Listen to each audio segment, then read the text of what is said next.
आजची कविता त्यांची सनातन द्या. त्यांची सनातन द्या फॉकलँड रोडच्या भडव्याहून उंच नाही. खरंच त्यांनी आपल्यासाठी आभाळात मांडव घातला नाही. बोलून चालून ते सामनशहा. त्यांच्या तिजोरीत लॉक केलेला प्रकाश, लादलेला पडीबाज, आयुष्याचा फुटपाथ देखील आपला नाही. माणूसपणाची केळस यावी इतके त्याने बनविले आहे लाचार. करपून गेलेल्या आतड्यात साधी माती भरायला मिळत नाही. उगवणारा न्यायी दिवस लाच खाल्ल्यागत त्यांचाच होतो पाठीराखा. आपली कत्तल घडताना त्यांच्या सडळ हातातून निश्वासही ढळत नाही. कवितेचा विस्तृत अर्थ. ही कविता एका समाजातल्या असंतोष आणि असमानतेचा आरसा आहे. तिच्या प्रत्येक ओळीत दडपशाही, अन्याय आणि सामान्य माणसाच्या हक्काच्या गळचेपीची जळजळीत जाणीव आहे. पहिल्या ओळीचा अर्थ. फॉकलँड रोडच्या भडव्याहून उंच नाही. यामध्ये सत्ताधीशांवर जोरदार टीका केली आहे.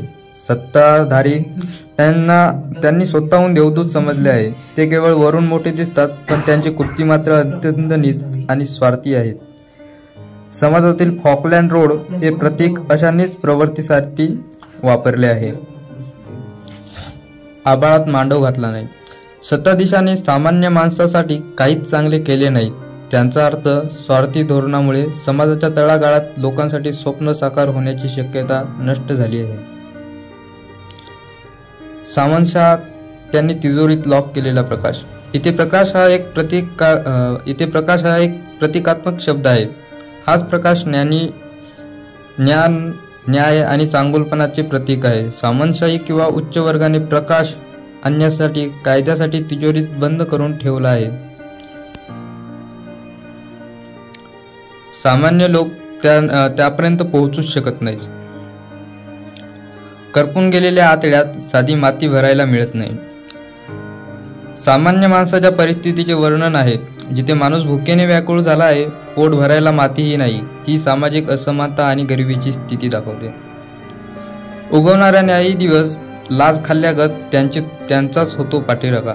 ज्याचाच अर्थ ज्या दिवसाची अपेक्षा न्यायासाठी केली जाते, ते देखील सत्ताधाऱ्यांच्या बाजूने वळतो.